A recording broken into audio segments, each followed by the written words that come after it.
Hello, this is Richard White again. Today's fly is going to be a Little Black Stonefly Nymph. Fairly simple fly. It's a nice fly for when the water's quite cold, so winter. It's often one of the most active insects early spring, the Little Black Stoneflies. Fairly simple to tie. This one uses a Flexi-Floss for most of the material other than the thorax. So let me quickly demonstrate how to tie this one. So we'll remove the fly, put a new hook in.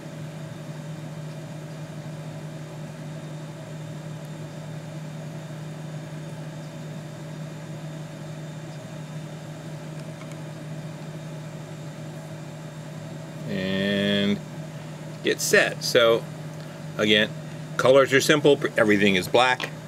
So here I'm using an iron gray thread in 6/0. You could use just straight black if you wanted. Just like a little differentiation here. I'm going to lay down a base of thread,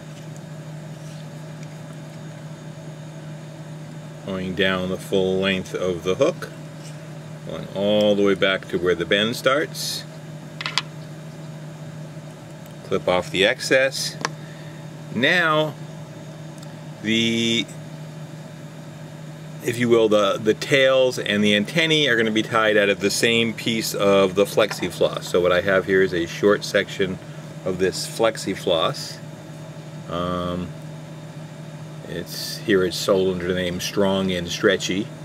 0.5 millimeters I find is the best diameter for this. That's a fairly fine. It also comes in heavier material if that's what you'd like to use. So now what I'm going to do is take this short piece, which is roughly twice the length, a little more than twice the length of what I want. Now I'm going to fold it over to create a loop on one end and then two free ends.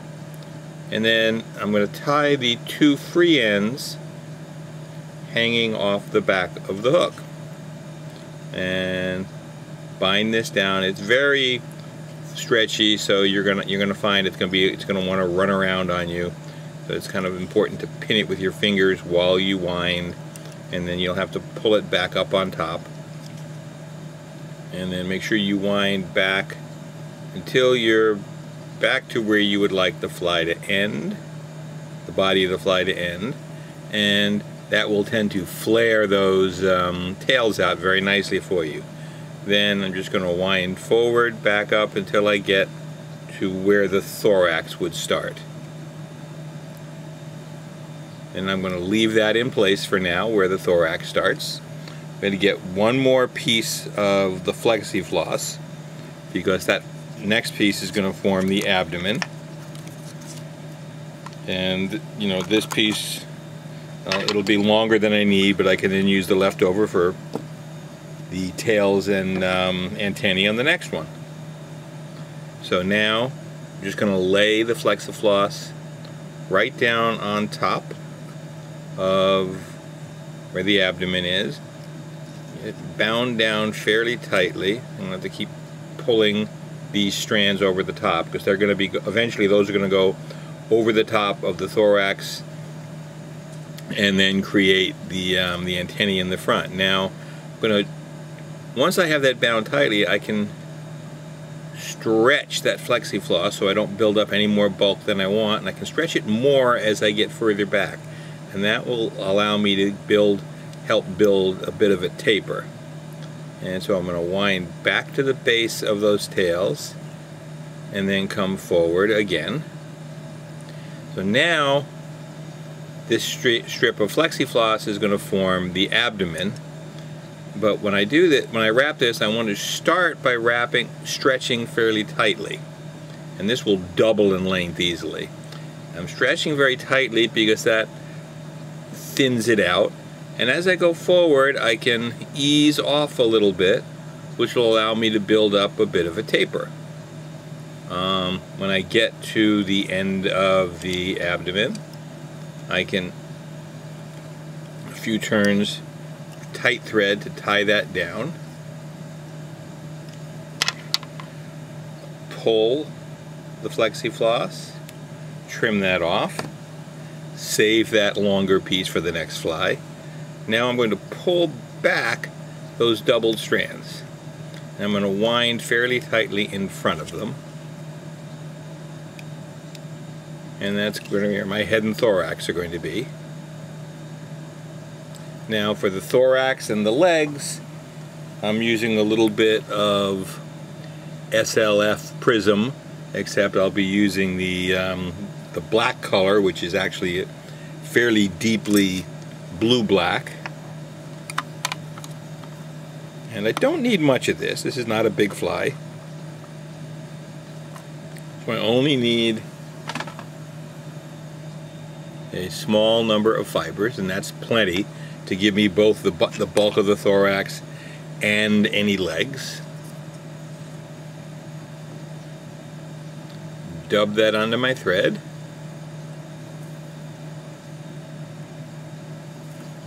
Fairly tight noodle. I'll be able to pick out more later, and I'm going to wrap slightly over top of that loop of Flexi-Floss so that that sits back a bit, and then come back forward.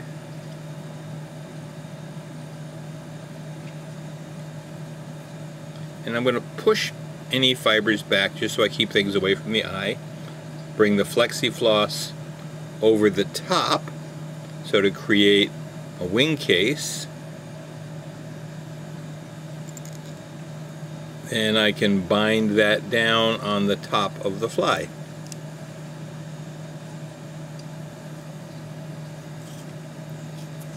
So several turns to bind that down, lift up the loop, several turns in front.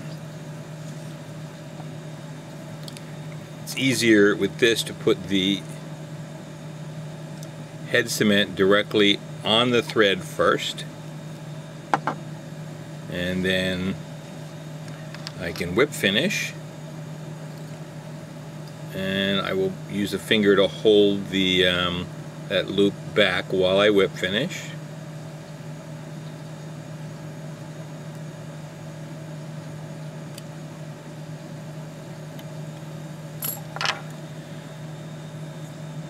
Trim off the thread. Now from that loop I can draw the loop out a little bit towards the front, pardon my fingers here, and figure out how long I want my antennae to be, and clip them off. Now one's a little longer than the other, so clip that off, and we are finished. Now if you decide at any point there too, I would tend to tie them a little long, but at any point you can shorten them. Obviously you can't make them longer. Now to get some effective legs here, I will just pick out the dubbing underneath on the underside of the fly, and that will give the illusion of legs and that just sort of general bugginess out of the abdomen, out of the thorax. Sorry there. And the flash in that dubbing gives it just enough extra life, a little bit extra color and flash. And then there we are. Very simple, very effective little black stonefly. Now if you wanted, you could build the body out of a black wire instead, and that would allow you to sink that fly a little bit more effectively. So I hope you enjoyed that. I hope that's useful to you. If you have any comments or questions, please leave a note down below. Thank you very much. Bye-bye.